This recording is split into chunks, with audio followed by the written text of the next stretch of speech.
Good morning, everyone. This is Chris Bonafonto. I'm going to be doing my presentation on sensitivity analysis, a tool for strategic capital budgeting.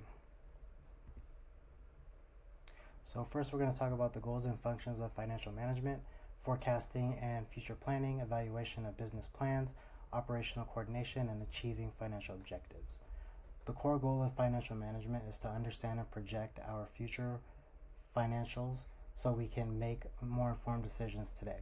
While historical statements show where we have been, financial management focuses on where we are going by using pro forma statements for forecast results based on known trends and future changes. Key functions include creating operating budgets to track net income, cash budgets to determine financing needs, and capital budgeting to detail planned additions to fixed assets. Ultimately, it is about translating strategic business goals into realistic and useful financial projects. Qualitative steps in sensitivity analysis, logic review, credibility assessment, identifying critical drivers, analyzing uncontrollable factors. Before we crunch numbers, we must perform a qualitative review of our business case. This involves looking at the drivers, variables that can range from hard, reliable data to vague estimates, and questioning their credibility. We categorize these drivers to identify critical drivers where even a minor change in the estimate could have a major effect on our results. For example, while we might have firm quotes for equipment costs, our estimates for incremental sales or market response are often less certain and require deeper qualitative scrutiny.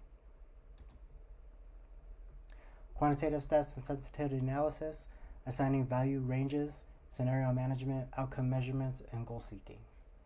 Quantitatively, we use sensitivity analysis to measure how sensitive our results, such as profit, are to change in assumptions. By assigning ranges such as doubling incremental sales or halving them, we can see the potential impact of an assumption being wrong. Tools like Excel Scenario Manager allow us to assign these ranges to specific cells and generate summaries that show the results of multiple scenarios side by side. We also utilize GoalSeek to work backwards, finding exactly what sales volume is required to achieve a net present value of 0. Internal methods for determining project risk, operating leverage, break-even analysis, financial leverage, and pro forma analysis. Internally, we assess risk by looking at leverage. Operating leverage is a function of our fixed versus variable costs. A high degree of operating leverage means our EBIT is more sensitive to changes in sales volume. If our sales are unpredictable, high operating leverage increases our risk because fixed costs must be met regardless of revenue. Similarly, we look at financial leverage, which is the risk we assume by using debt. We use ratios like the debt ratio and times interest earned to determine if our internal cash flow can support our financial obligation. External methods for risk integration. Market research, economic forecasts, adjusting discount rates, competitive intelligence. Risk is not just internal. We might just integrate external factors into our capital budgeting. Market research is a vital external tool used to attach credible numbers to our sales and revenue drivers. We also look at the broader economy, such as the Federal Reserve's tightening of interest rates, which may slow growth.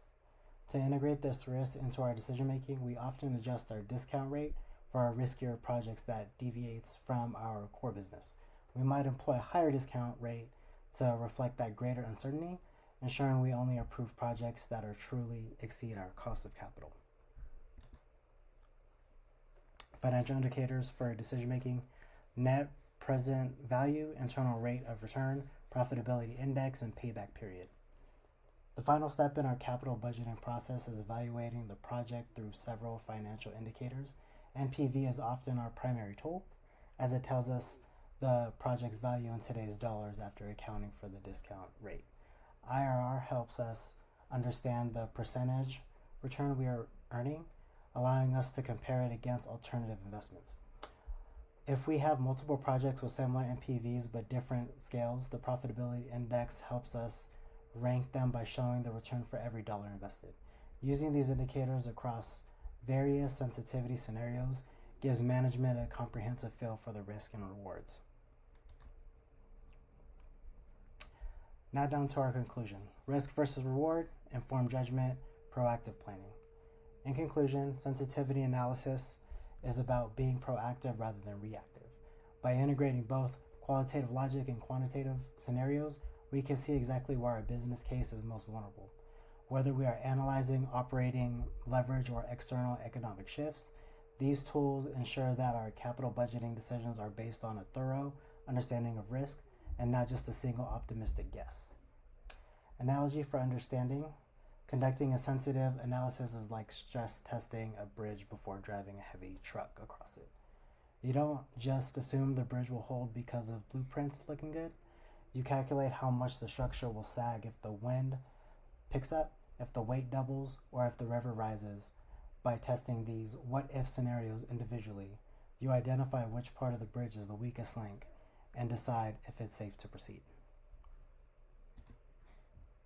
This concludes my presentation.